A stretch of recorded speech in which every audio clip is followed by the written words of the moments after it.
This is Small Stories, Big Impact, how to harness the power of storytelling. And we're going to get into all kinds of fun details and stories and all the rest.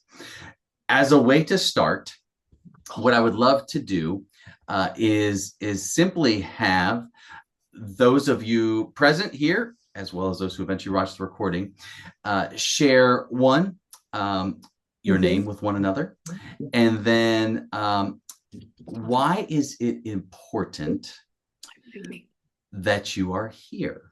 Thank you. Why is it important that you are here? There's no right or wrong answer, but I just want to, name, why is it important that you are here?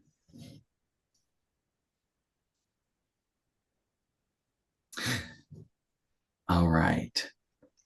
Hopefully at a moment or two to reflect on that. G, can I invite you to jump in with a reflection on that, please? You can unmute and make it happen.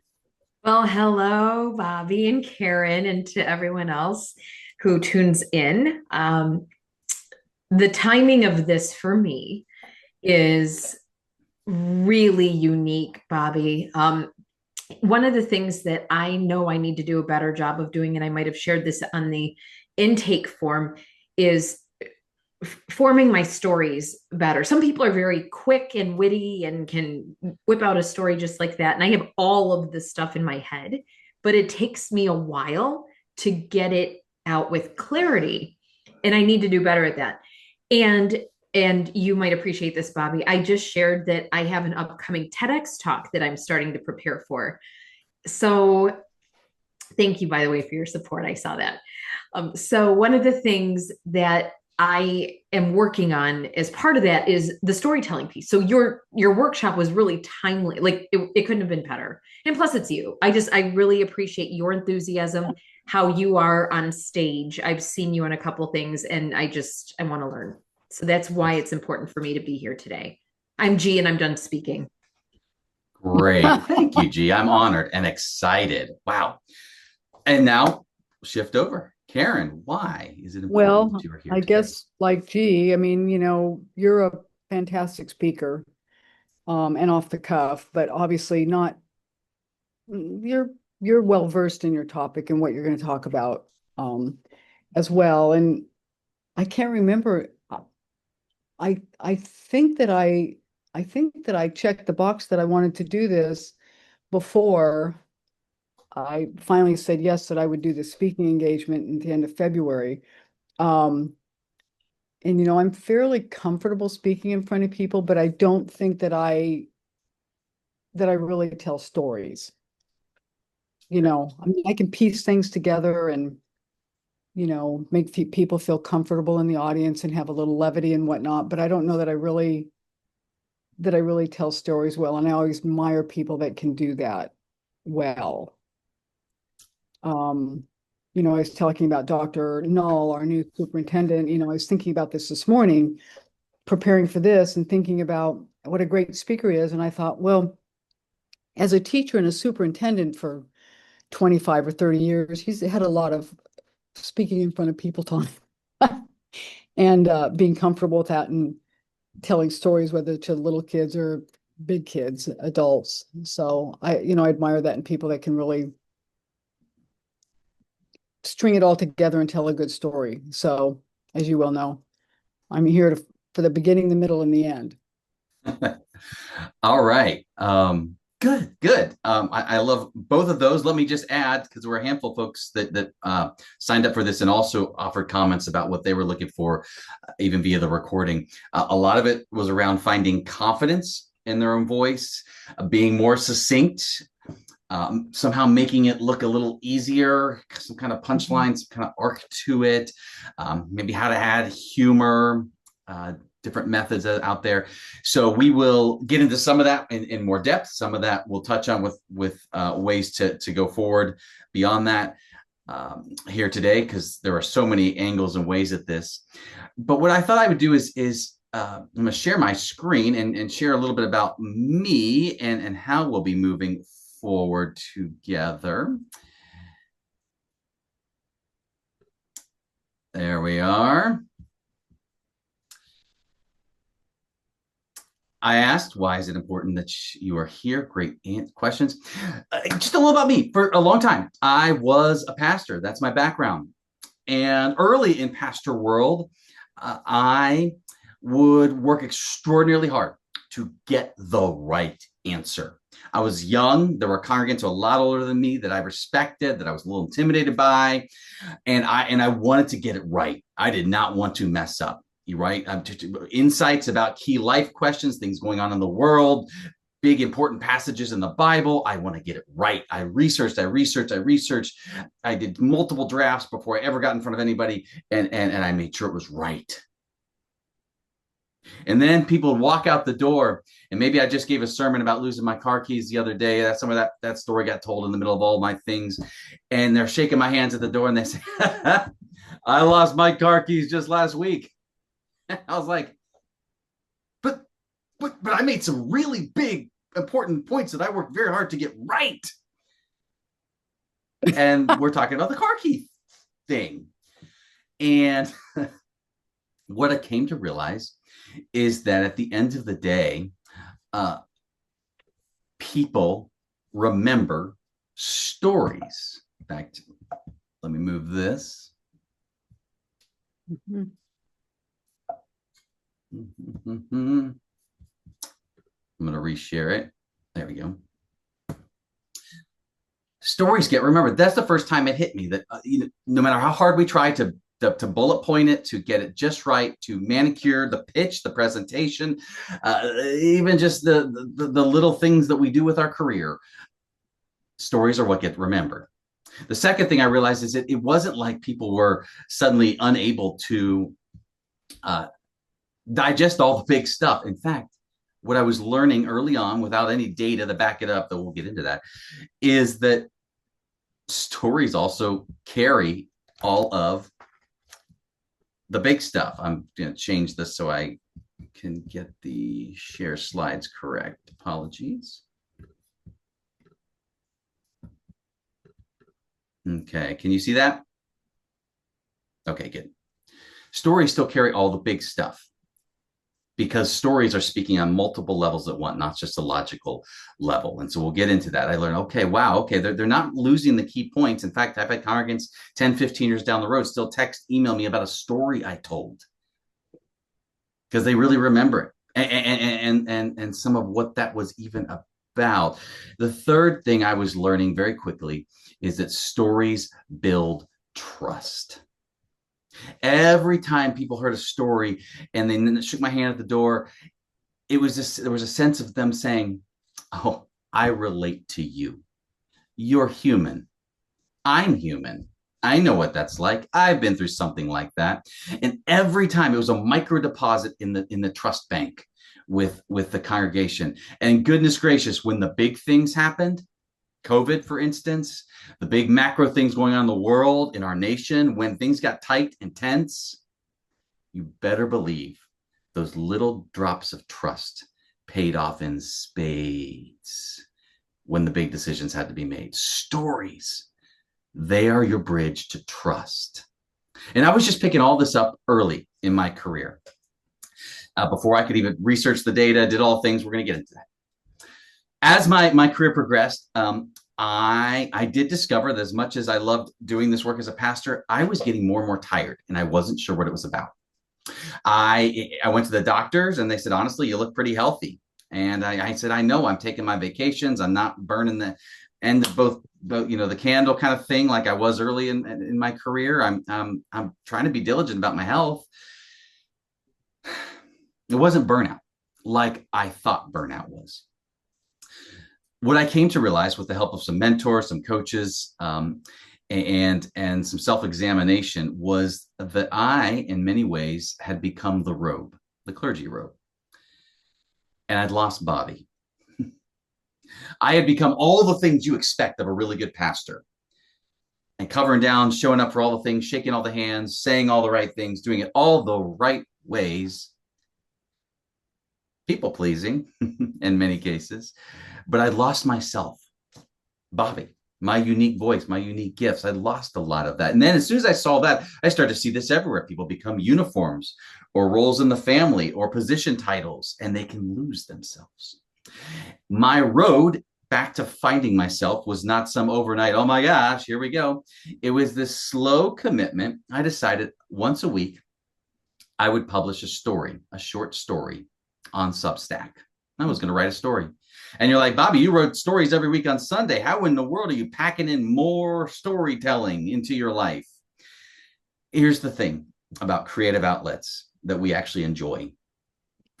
It expands our sense of time, not diminishes our sense of time. I actually found my weeks feeling more expansive for this commitment to storytelling. And I started to find my voice actually in storytelling. I started to discover what I'm really about, what I care about, who I am. And that led to, there we go, a moment last fall. There's me at my book launch, Small Stories About Big Things, where, yeah, I'm definitely was discovering far more who I am, what I'm about. Why I open with that story is simply to say, yes, we're going to get into how storytelling can really impact those around you, can help your business, can help shape things you're trying to influence, from policy to the personal. And as you begin getting better and more acquainted with good storytelling, you yourself start to change. You start to find a more deeper, authentic, genuine sense of your voice and what matters to you. It goes both ways. That is one of the cool parts to this journey. So just briefly, as we dive into kind of our outline, let me just, the data that I eventually did kind of learn about as I read articles and books and all the rest and the things that I was intuiting early as a pastor. Look, stories are, they stick. We can't help it. Even the way the introductions came in this workshop today on why you're here, my story about being a pastor, if everything else got forgotten in this workshop, I guarantee you, those who are watching this recording won't forget those, because that's just how the brain works. The stories are going to stick. Check this out. We as consumers, we like really want to be marketed to and connected to in a way that feels like a story. And, oh my goodness, Nielsen points out, we trust brands that share their struggles and their failures honestly. Stories that are like, well, we had a business plan, we stuck to it, got a little better the next year, stuck to it, we're amazing the next year, and now we're just incredible. You really should hire us. The trust isn't there. Tell us about the struggle. Tell us about the failure. Honesty in that way, not beating yourself up, but just honesty actually builds real trust in the storytelling world. This is a goodness. There are so many studies that make quite clear the way storytelling is triggering all the chemicals we love to have released in our brain, and we can't help it. As soon as a speaker or person across from us moves into storytelling mode, this all just starts happening in the brain. And for those looking to move their business forward, look, effective storytelling makes a difference. It starts, and I've seen this number actually a little higher depending on some variables, but bottom line, people connect over story. They build their trust over story. Business is about people and trust. So some data points to keep in mind. And then let me move this. So our outline. Where do I find my stories? How do I tell them? When do I tell them? That's where we're going with the rest of our time. And in there, a couple kind of breakout pieces where we're gonna talk with one another, including one coming up here in a moment. Where do I find them? How do I tell them? When do I tell them? Where do I find these stories of impact? And here's what I want to do, and we're going to do this here in our group live in this space. Karen G, I'm going to invite you, and I'll be present for this as well. Share about a specific moment in your career when everything changed? Now, I'm going to give you only about 2 minutes to do this. So it's going to be the short version, but share about a specific moment in your career when everything changed. What happened? How did you feel? What'd you learn? Doesn't matter when it was. No, there are no rules on that aspect. And this may become a story that you feel gets used elsewhere in meaningful ways, or it just maybe right here, this came to mind, you want to share it, and that's all. But so we're not trying to pigeonhole it to any one moment, but as long as it's real, what happened? Yep. How'd you feel? And what did you learn? And I'm going to give each of you about 15 seconds here, 20, just to jot a note or two down so you can get your thoughts collected. And we'll start with Karen, and then we'll go to G.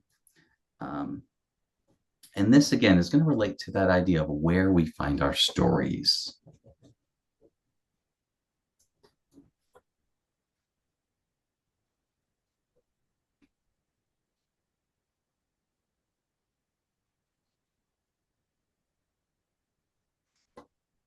Okay.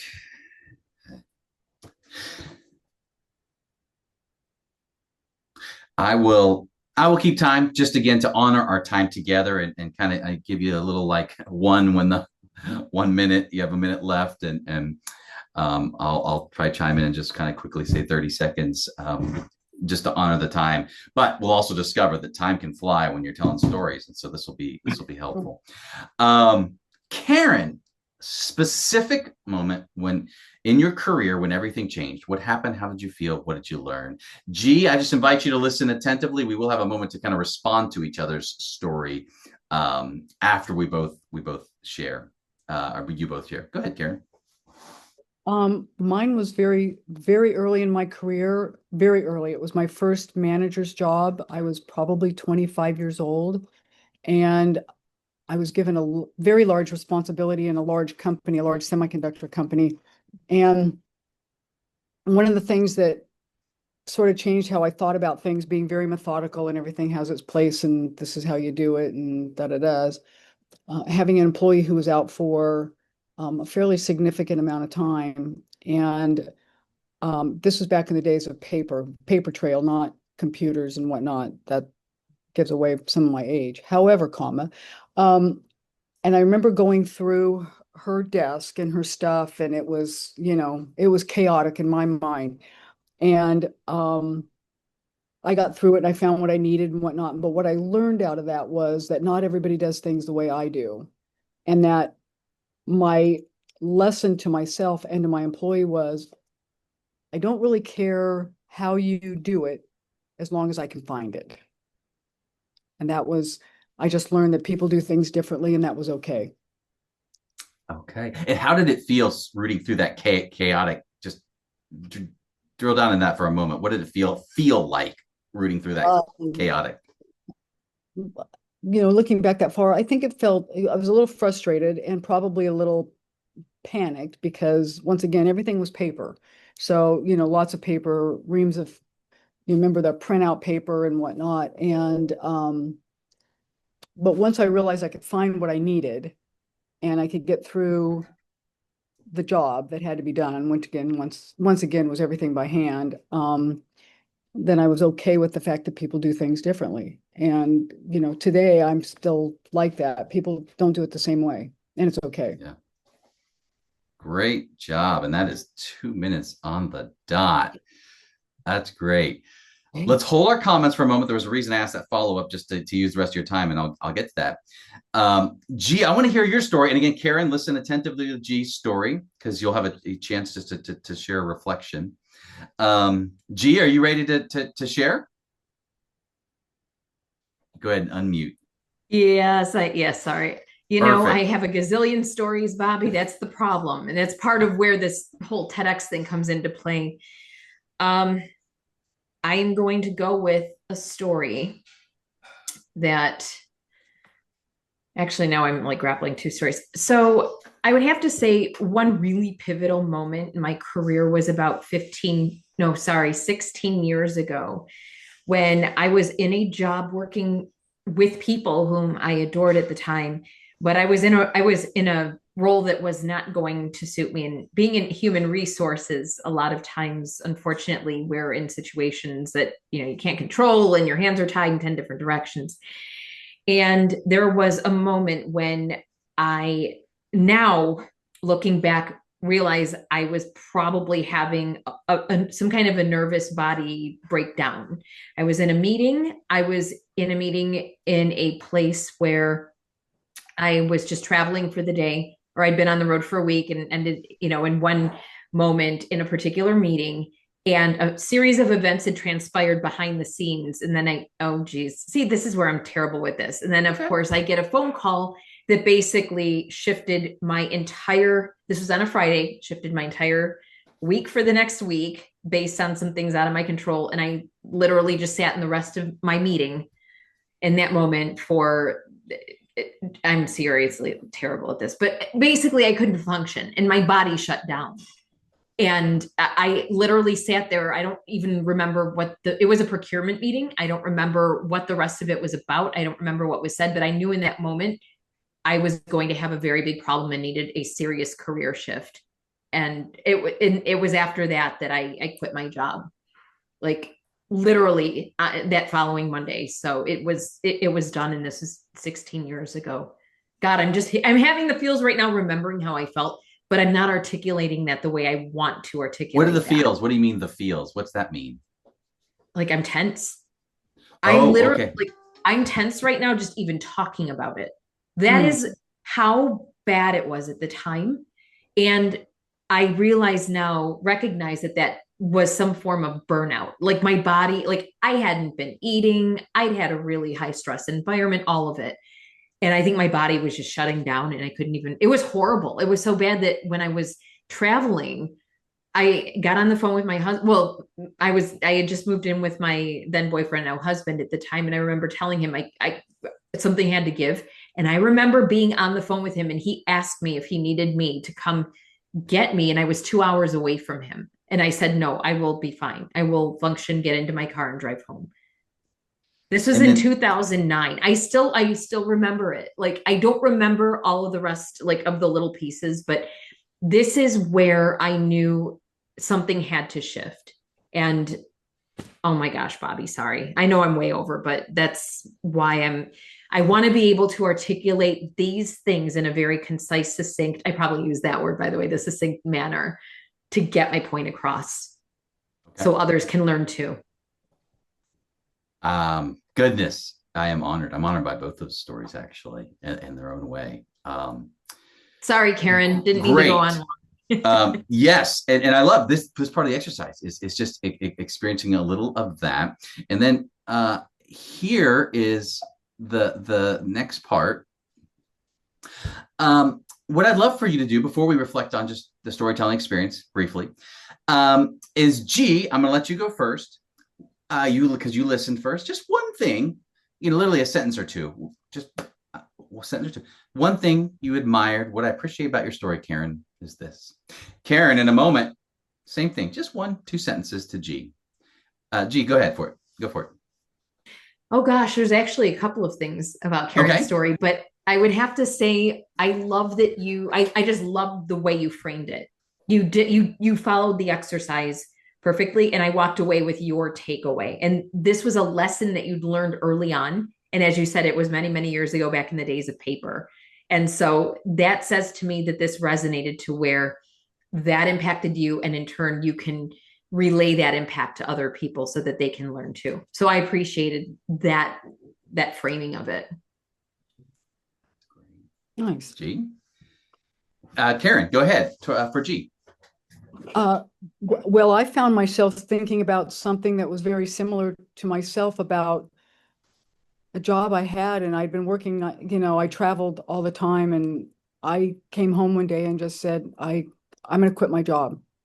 And so I related to this story because it triggered in me something that had happened to me in my career much later than I first told. And I was fascinated with the whole, shutting down and couldn't couldn't remember the rest of the meeting and, da da da da da. And so I found it very relatable and very personal. It came back to being very personal to me.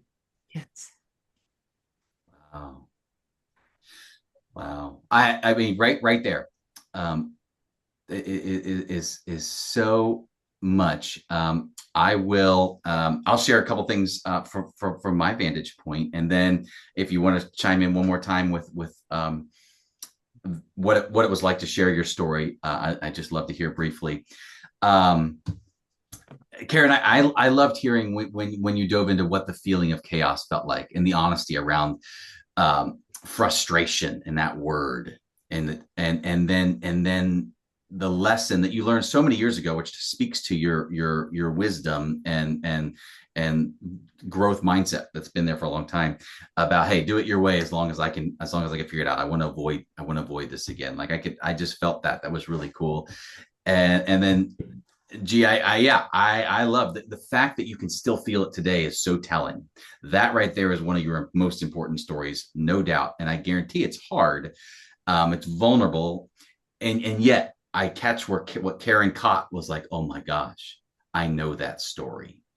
And what relatability, trust, connection, all the beautiful things that we're always trying to form in teams, clients, all the rest, in all of 2 minutes ish. As long as when we go to, that's why I ask, what did you feel? That is one of the key questions I asked. And it wasn't just like what happened, what did you feel? And there are ways to be overt about that or make clear about that, and both of you did. So that was very powerful. What just because I want to be mindful of time, just briefly, what was it like to share the story? That it doesn't have to be anything deep or memorable, just a thought or two that comes to mind. What was the experience of sharing this story for you? Well, for myself at the beginning, I was like, oh God, what story? A little Yeah. not panicky, but like, well, on the spot, obviously.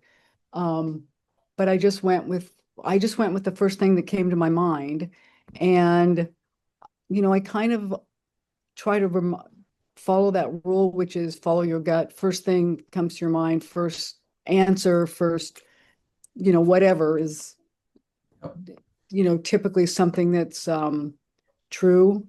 Yeah. And for G's story, actually, it was, I could feel myself getting a little emotional about that.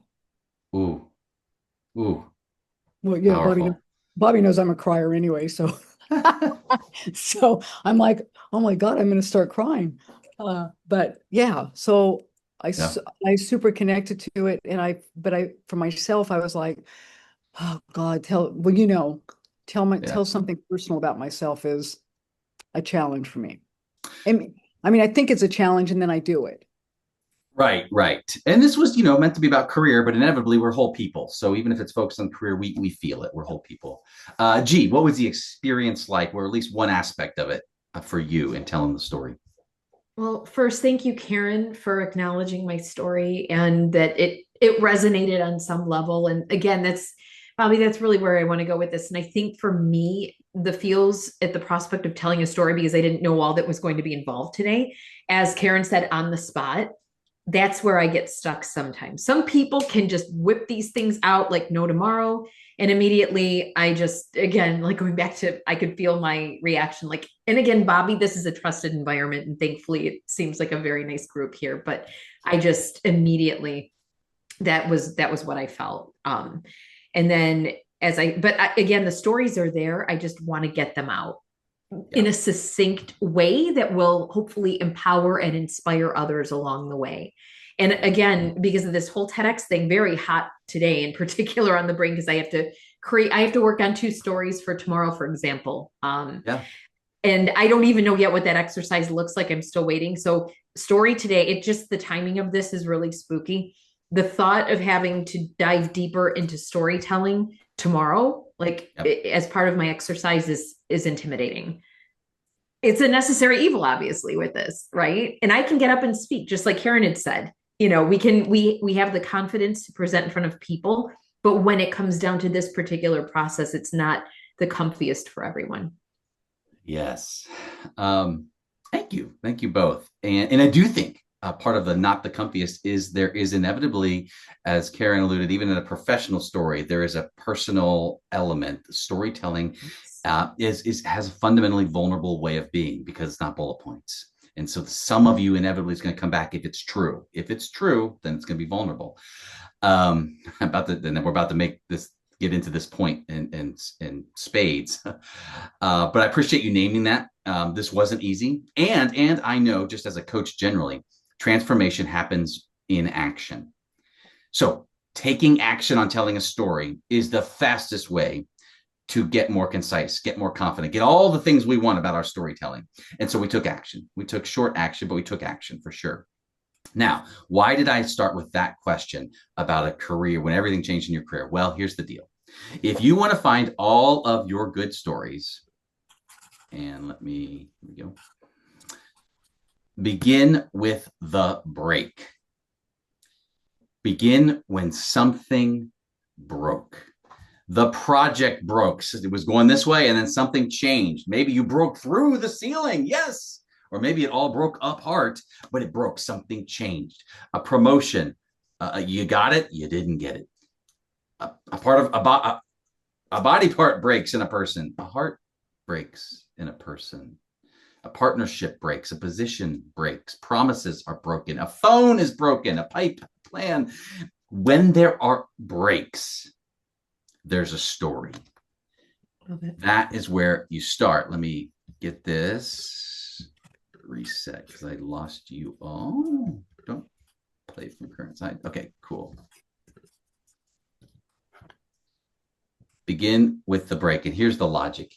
If there is a break, there's emotion. If there's emotion, there's heart. When something breaks, we have a response. It may be small, it may be almost inconsequential, but if there's a break, there's usually some kind of emotional response. And if that's there, we've moved from pure logic, the head, into the heart. Now we feel something. The phone broke this morning, frustration. Okay, well now we're not just pure, just rational. We've moved into something that matters. Maybe it's a good story, maybe it's not, we don't know yet, but there's a story there because there's some heart. If there's heart, and here's the deal, there's vulnerability, right? Now you moved into a little more of an exposed place. It's not right up here bullet points. It's, yeah, you felt something. Absolutely. You felt joy, you felt love, you felt anger, you felt frustrated. If there's vulnerability, there's resonance. People get that. In fact, the exercise we just did, both of you, to one to another, named real resonance about the story. If there's resonance, there's impact. Trust is built, connection is built, inspiration is given, motivation into action is given. That's where it all unfolds. If you're trying to build a story bank of all of your best stories or your possible best story, you start with the breaks. You just list out, promotion didn't go through last year. The phone broke this morning. The water pipe broke. The promise was broken. You don't know what the story is yet. That's fine. That's fine. You're just building a bank. You know that these are breaks. You felt something. And if you start writing through those or talking those out and working them out, the story will get discovered. The point is, if you're building the storytelling bank, they've got a break. That is fundamental. And in fact, this I think is maybe one of the more key things we could say about storytelling, because in our day and age, the more human you are in your leadership, your speaking, the better your outcomes for teams, organizations, and yourself. This was a big study Harvard Business Review published in their publication, their magazine last year, and that has just continued to hold true and only grow as a central insight around the continued growth and interest and use of AI. The more human storytellers are really at the vanguard of great leadership and impact in this particular time, where it is so easy and natural to do things in ways that are not human or are automated and all the things, and there's strengths to some of that, but the differentiator right now in great leadership is humanity. So where do you find your stories? Just building the bank, just trying to get a sense of where they get. Well, I promise, start with the breaks. And now we move into how do I tell them? And I'm going to stop because I don't want to lose you guys. Somehow your screen keeps hiding behind mine. And I'm going to try to keep it in front this time. Okay, there we go. Start with the breaks. How do I tell them? Okay, so this is me and a picture of fellow Toastmasters. Toastmasters, there's clubs around the world. Many of you probably aware of these that help you become better public speakers. There's inevitably a Toastmasters club in your area wherever you're watching this. These are some of my Toastmasters from my Austin, Texas days. We'd show up every Friday to learn how to be better speakers. Great thing to do. And what I learned pretty quickly as I got involved, eventually got on the board and started serving in a host of ways with this club, is that people would walk through every Friday morning and they wanted to know all the tips and tricks of how to be a better storyteller, a better speaker. And usually storytelling was a specific thing they'd mentioned because they know it's important. And they were wondering, how do I not just find, they want confidence, but they also, what are the hand gestures? What are the vocal intonations? How much should I move around? How much should I not move around? Like, I want all the tips, tricks, hacks to make this easier, more confident. I just don't know anything. And time and again, what they discovered and what I've discovered is that it is never about all of those details that we run to. How. It is foremost about one thing that inevitably makes all those other things become so much more natural. All the gestures, the vocals, all the rest. What was the one thing that they discovered? And we won't do this exercise right now because I want to be mindful of your time. But what I sometimes have people do is I'll have one person in a group tell a story about an organization that they admire, appreciate. Maybe it's a nonprofit. Maybe it's a business. Just tell a story. And I will be honest, most people, person one, once they think of something, it's not too hard to kind of brag on another group that's doing this cool thing. I love this. They donate 20% of their proceeds on this particular day to this great nonprofit. Plus, they just got a great vibe, blah, blah, blah. It's awesome. It's great. Person two will tell a story about a brief win, about a win they had in 2025. Sometimes this takes a little more thought to think, okay, what win do I want to share? What's a win? It might not have been easy, might have been hard, it might have been big, might have been small, but important to me. It usually takes a little bit more work for person two to come up with something. Then they do, and then they share the story. Most of the time, what happens is that person one felt good about bragging on another group, and that was nice. And person two felt a level of vulnerability sharing about a win. Maybe it felt like bragging. Maybe it just felt strange talking about themselves. It felt a little hard sometimes to say why it was a win, because that means telling you why it wasn't a win before it became a win. But if person two usually talks about it's a little harder, a little more vulnerable. What they're getting at is something that I saw again and again in Toastmasters.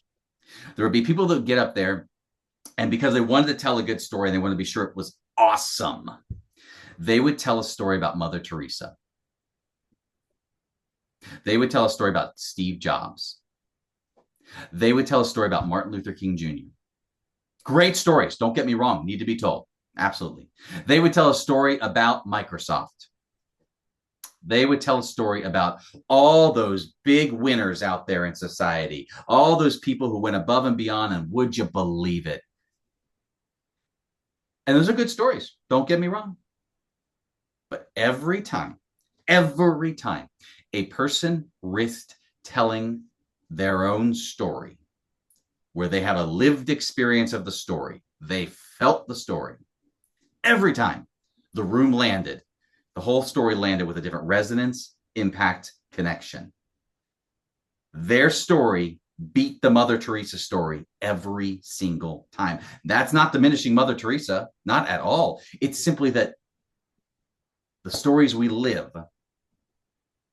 the stories we lead, personal and career-wise, those are the ones that land. As tempting as it is, because we want to succeed, as tempting as it is to tell others stories, the ones that land longest and deepest are ours, because we speak them at a different level. And oh, by the way, all those worries about hand gestures, vocal intonation, when do I move, where do I move, how do I move? 90% of those are solved by telling your own stories. Your body knows how to genuinely give expression to the story as you open up about it. Yeah, there are tweaks and things you can work on, but fundamentally, you find the stories that are yours. Your body will be honest as well in how it moves to offer that story. It is the difference between telling the stories that are out there, so tempting. Let me tell you about all the success they had, and in here. How do I tell a story? If I could put it in a few sentences, it's not about perfection or performance. It's not about, oh, is this going to hit? Do I have the punchline? Do I have it all? Do I have it? I mean, yeah, we can absolutely get strategic on that. But first and foremost, authenticity. That does not mean you need to be up there necessarily crying every time. Maybe, depends on the story, but there's a genuineness that you live the experience, and it can't be faked. It cannot be manufactured. It cannot be AI'd. It's you. And that communicates more than anything else. A very practical note I'll add about authenticity. The smaller the details in your story, the bigger the authenticity. Sometimes we're tempted to kind of say, and then I was I was in a great place, and then I started to feel miserable about everything, and we had a terrible thing happen, and so I knew it was time to go. And you're like, okay, yeah, what was the terrible thing? Gee, what was the call on Friday? Tell me how you felt in that meeting. And then you called your then boyfriend. Right now you can't fake any of those details, right? Now I know this is real, right? Karen, you're leafing through these papers, this chaos, this desk, this frustration. Now I'm feeling paper with you, as opposed to, now I was in charge and I couldn't find what I needed, and eventually I did. It worked out, and it's like, oh, okay. No, the smaller the details, the bigger the authenticity. Now, some of where a further work goes is, okay, which details do I include or not include? But the point is, a lot of people miss the goodness and authenticity of the details that really, really communicate that. We're going to move into the third point. Let me just pause there. When I have given this workshop before, sometimes it is really right about here that people are saying, oh man, I'm starting to see a story bank. I'm kind of wondering what else is in my bank. I'm starting to think about the how a lot more. It's not about telling Steve Jobs' story and then telling it's me and I've got some, and this could be a big deal if I could really land the plane in some certain ways. Look, I will just, as a quick note here, and send an email about it later. If it's of interest to you, I am starting a Storycraft cohort just for 4 weeks in January for a max of 5 people to build out that story bank, to really build 2 to 3 signature stories for your specific context, and to work on how it comes out with authenticity and delivery. And so, 4 weekly Zooms plus a one-on-one with me. So 5 every Tuesday in January. And then the first one in February, I think, makes 4. And if that's you, and you're on this workshop, or you're getting the recording of this because you did sign up, you can actually have that cohort rate through this Friday, December 5th. I will honor that. If you're like, let's get into some of the how I'm going to contextualize this and benefit from the gift, as G and Karen have, of kind of a cohort space. Anyway, if that is you, you can unfreeze this. There we go. You can email me for details, or to reserve your spot. But just know that's one way to go deeper if that's you. Okay, last piece, and then we'll probably have just a couple minutes for any kind of questions, and I have a little time to stay after for those who are live. When do I tell my stories of impact? Last piece. When do I tell them? Let me ask you a question, and we won't necessarily open sharing here, but what's one thing about your business that you want to see change in 2026? One thing: revenue, membership, uh, hiring a certain amount of people, changing certain systems, updating this, going for this. Man, what's one thing? Truly love to see change in 2026. Here's the deal. There are so many places and ways I am confident you could think of where you could tell stories quite meaningfully in your workplace. Workshops, Zooms, kind of team meetings, coffees, networking. I mean, stories, goodness, so many ways they can be impactful and important to the work we do. Absolutely. Bet you can come up with a lot. But the bottom line is this: storytelling happens most centrally wherever you want to see real change. Because we know real change involves all the emotional process for human beings, right? Something changes, something breaks, even if it breaks for good, we feel it. And so stories engage that space uniquely. If we're leading an organization, we're going to make the change. It's time to figure out how we're going to tell some stories to see this through, see this change. Now, there's a lot of ways that could take shape. You're probably thinking of some things. What's that mean for me? What's that mean for me? I'll give you my own example. For a while, when I shifted from pastoring into leadership coaching and keynote speaking, I go to these, and I still do. I like networking events and meeting people. And inevitably, someone will say, "Well, so what do you do? A leadership coach, keynote speaker." And sometimes they'll even ask, like, what is that? What's that look like? And for a while, I tried to respond with what, like a lot of us, we show up to these, and sometimes we're trying to memorize like that perfect 2 sentence, 30 seconds max elevator pitch, just like keep it tight, keep it memorable. Well, I help people show up as their highest and best in leadership. I help people who are at an inflection point navigate that transition. I help leaders work better with their teams. It's all phrases that are true and honestly not memorable, not remarkable. What does that mean? Like, what's that look like? And most people don't want to ask a third or fourth question anyway. And it's just like, fine. And so I was meeting people and people head nod, yeah, that's good, that's good. And I'd ask them about it, and that was fine. And then I eventually learned nobody knows, not really, what a coach is. Maybe in sports world, if they grew up in the sports or something like that, maybe music and so forth, some kind of outlet on that front where they had a coach. But and so what I learned to do was shift. I said, I want to see something change in my business and how this works and how I connect with people that I believe I could serve. And so I remember one time I got asked, so what does that mean? What do you do? And I just said, it's like this guy I met a few weeks ago.